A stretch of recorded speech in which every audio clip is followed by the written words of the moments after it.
ऐसे मामले सुनने में आए जो मीडिया में काफी सुर्खियों में बने रहे।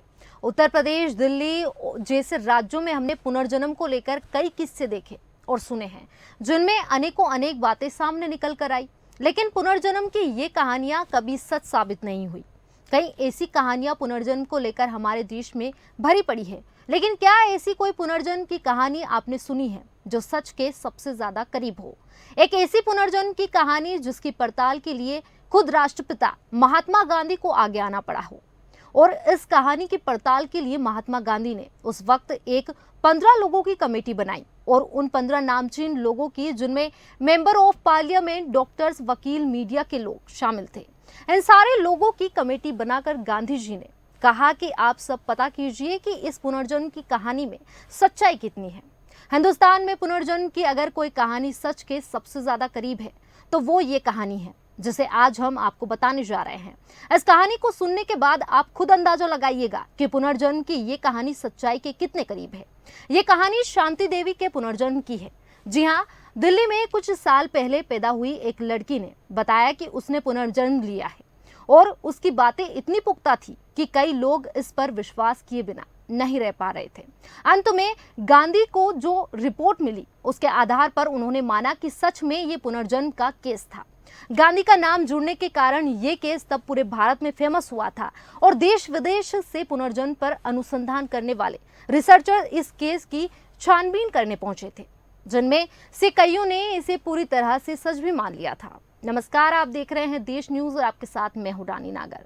आज प्रोग्राम में बात शांति देवी पुनर्जन्म केस की। ये केस था क्या, इसमें कितनी सच्चाई थी और पुनर्जन्म होता क्या है, यानी कि कॉन्सेप्ट क्या है, और शांति देवी के पुनर्जन्म के समर्थन में क्या दावे किए गए, और साथ ही जानेंगे कि आधुनिक विज्ञान का पुनर्जन्म पर क्या कहना है।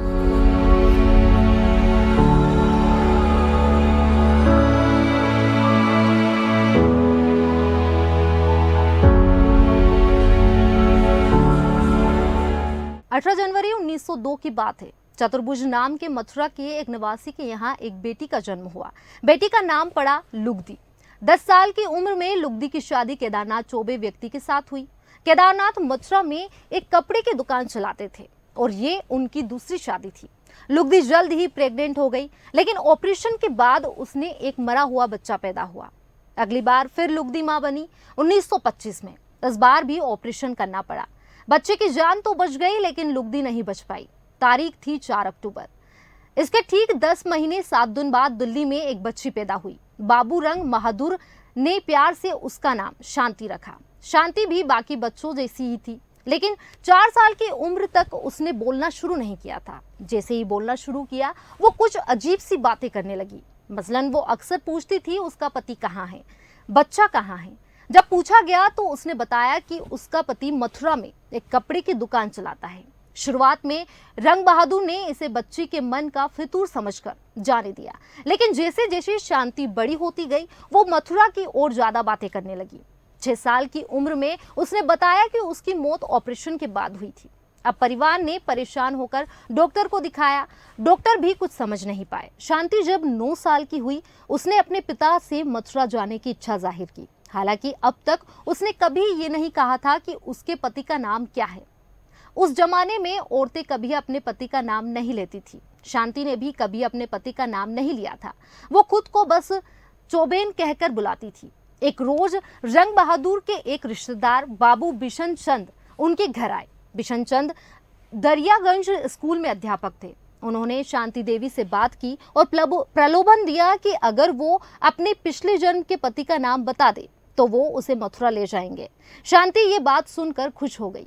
उसे लगने लगा कि अगर वो नाम बता देगी तो बिशन चंद उसे मथुरा ले जाएंगे। क्योंकि शांति हर दिन बस एक ही रट लगाकर बैठी रहती थी कि उसे कैसे भी करके अपने ससुराल मथुरा जाना है। अब जब शांति ने बिशन चंद की बात सुनी तो वो उनके बहकावे में आ गई और उसने अपने पति का नाम बिशन चंद के कान में कहा और बोली, पंडित केदारनाथ चौबे। बिशन चंद ने ये सुनकर पहले तो केदारनाथ चौबे की खोज खबर ली और फिर उन्हें लिखा एक खत, जिसमें उन्होंने शांति की बताई तमाम बातें भी लिख दी। और जब ये खत केदारनाथ ने पढ़ा तो वो हक्के बक्के रह गए, क्योंकि खत में वो तमाम बातें थी जो उनकी दूसरी पत्नी की थी, यानी लुगदी की, जो अब शांति नाम से पुनर्जन्म लेकर दिल्ली में थी। अब क्या था, केदारनाथ ने अपने एक रिश्तेदार पंडित कांजीमल, जो दिल्ली में रहते थे, उनसे शांति से मिलने को कहा। कांजीमल शांति से मिले। उसने न सिर्फ उन्हें पहचाना बल्कि केदारनाथ के मथुरा वाले घर की कुछ डिटेल्स भी बता दी। उसने घर के एक कोने के बारे में भी बताया जहां उसने पिछले जन्म में कुछ रुपए छुपाए थे। कांजीमल ने ये सब बातें तुरंत केदारनाथ तक पहुंचाई और फिर केदारनाथ भी शांति से मिलने पहुंचे। लेकिन इस दौरान कांजीमल ने केदारनाथ का ये कहते हुए परिचय करवाया कि ये केदारनाथ के भाई है। लेकिन शांति तुरंत केदारनाथ को पहचान गई कि ये उसके पति है। उसके बाद केदारनाथ ने शांति से कई सवाल पूछे। शांति ने बताया कि मथुरा के उनके घर के आंगन में एक कुआं होता था। साथ ही शांति ने केदारनाथ के बेटे को ये कहते हुए गले लगा लिया कि ये उसका बेटा है। केदारनाथ ने अकेले में शांति देवी से बात की। बाद में उन्होंने दावा किया कि वो लुगदी बाई ही है। केदारनाथ का ये कहना था कि शांति ने कुछ ऐसी बातें बताई जो लुगदी बाई के अलावा कोई नहीं जानता था। केदारनाथ और उनका बेटा कुछ दिन दिल्ली रुककर वापस मथुरा लौट गए। शांति देवी दुखी हो गई और कुछ दिन बाद अपने माता पिता से मथुरा ले चलने की जिद की। शांति देवी ने दावा किया कि वो अपने पुराने घर का पता उनको बता सकती है। शांति देवी का केस चर्चा का विषय बना हुआ था। देश के कई लोग इस केस के बारे में अखबार में पढ़ रहे थे। शांति देवी और लुगदी देवी पर बातें हो रही थी।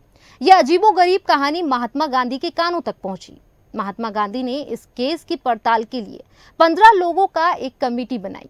15 नवंबर 1935 में ये कमेटी शांति देवी को मथुरा लेकर गई।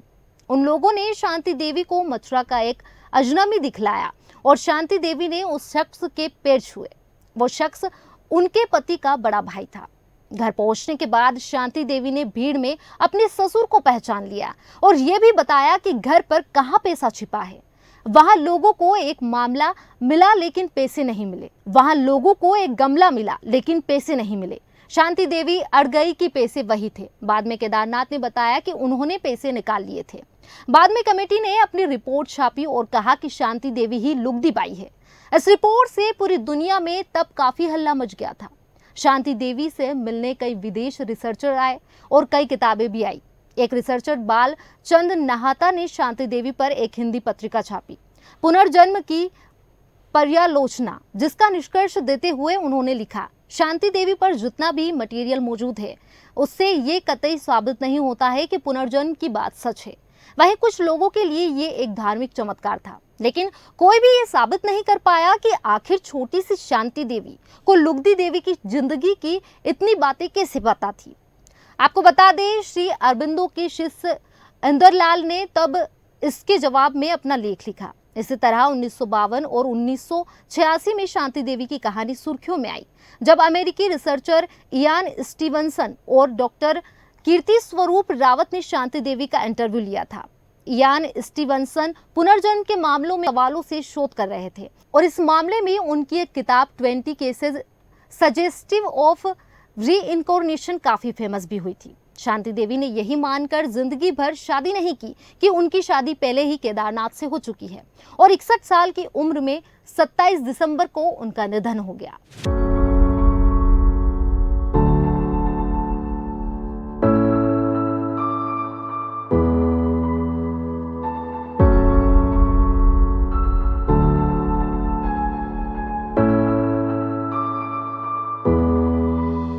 स्टीवनसन सहित पुनर्जन्म पर विश्वास करने वाले तमाम लोग मानते हैं कि शांति देवी की कहानी पुनर्जन्म का सबसे प्रमाणिक केस है, यानी कि यहाँ एक सच्ची घटना है। तार्किक रूप से कुछ चीजें गौर करने लायक है। इस बात में कतई शक नहीं है कि शांति देवी की बताई गई कई बातें इस ओर इशारा करती थी कि वो लुगदी देवी के जीवन के बारे में जानती थी, लेकिन फिर भी ऐसी कई बातें हैं जिन्हें इस केस में ध्यान दिया जाना चाहिए। शांति देवी का इंटरव्यू लेने वाले डॉक्टर कीर्ति स्वरूप रावत लिखते हैं कि इस केस को इतनी पब्लिसिटी मिल चुकी थी कि इस बात का पता करना मुश्किल है कि कौन सी बातें शांति देवी की अपनी है और कौन सी उन्होंने दूसरों से चुनी है। वहीं एक बात जो शांति देवी की मृत्यु के बाद बाहर आई, शांति जब छोटी थी केदारनाथ काम के सिलसिले में दिल्ली जाते थे और जिन दुकानों में वो जाते थे वे शांति के घर के सामने पड़ती थी, जिसका जिक्र स्टीवनसन ने अपनी रिसर्च में किया है। इसलिए स्टीवनसन लिखते हैं कि ये बात गारंटी से नहीं कही जा सकती कि ये पुनर्जन्म का प्रूव करता है। लेकिन शांति देवी की 24 बातें ऐसी है जो पुनर्जन्म की ओर इशारा करती है। इस केस के बारे में जानने के बाद अब थोड़ा पुनर्जन्म के कॉन्सेप्ट को भी समझ लेते हैं। एकेडेमिक्स ने पुनर्जन्म जिस क्षेत्र के अंतर्गत आता है उसे मेटाफिजिक्स या तत्व मीमांसा कहते हैं। दार्शनिकों की माने तो पुनर्जन्म का विचार एक बहुत पुराने सवाल के रूप में उपजा था। सवाल ये कि मृत्यु के बाद होता क्या है।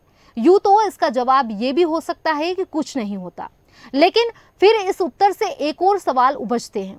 मसलन ये कैसे तय होता है कि आप कहाँ पैदा हुए, कैसे तय होता है कि एक आदमी अमीर घर में पैदा होता है, एक गरीब, एक अगड़ी समझी जाने वाली जाति में तो एक पिछड़ी समझी जाने वाली जाति में।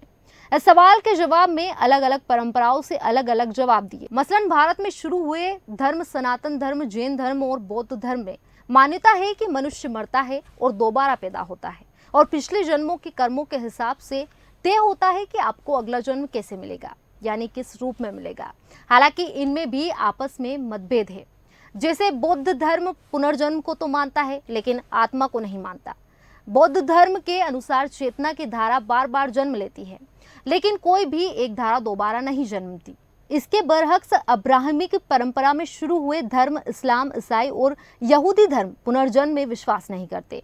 इन धर्मों के अनुसार आदमी एक ही बार जीता है और मरने के बाद या तो उसे स्वर्ग मिलता है या नर्क। हालांकि इनमें भी छोटे छोटे सेक्ट हैं जो पुनर्जन्म में विश्वास रखते हैं। दर्शन की बात करें तो पश्चिम के कई दार्शनिक पुनर्जन्म में विश्वास रखते दिखाई देते हैं। मसलन एलेगोरी ऑफ केव में प्लेटो पुनर्जन्म की अवधारणा रखते हैं। वहीं प्लेटो की किताब में सुकरात भी एक जगह पुनर्जन्म में विश्वास जताते हैं। इसके अलावा भी कई आदिवासी समूहों में मान्यता है कि पुनर्जन्म होता है।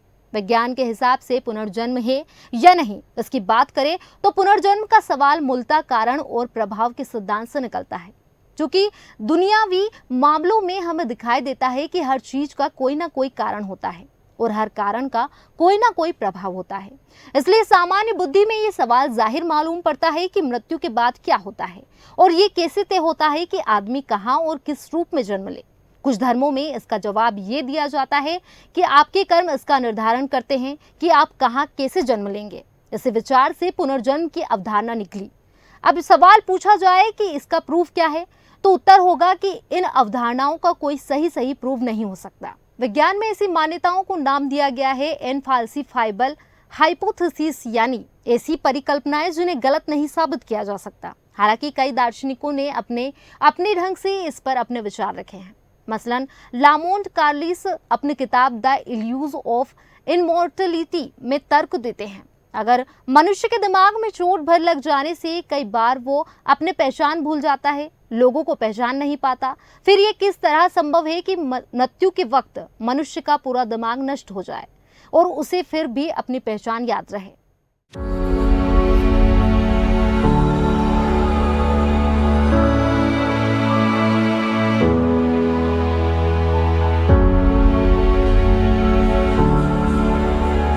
वैज्ञानिक परीक्षण से परे होने के बावजूद काफी रिसर्चर्स पुनर्जन्म पर शोध करते हैं और खासकर साइकोलॉजी के क्षेत्र में इसका काफी महत्व है, क्योंकि ऐसे केस वैज्ञानिकों को मानव दिमाग पर शोध करने का मौका प्रदान करते हैं।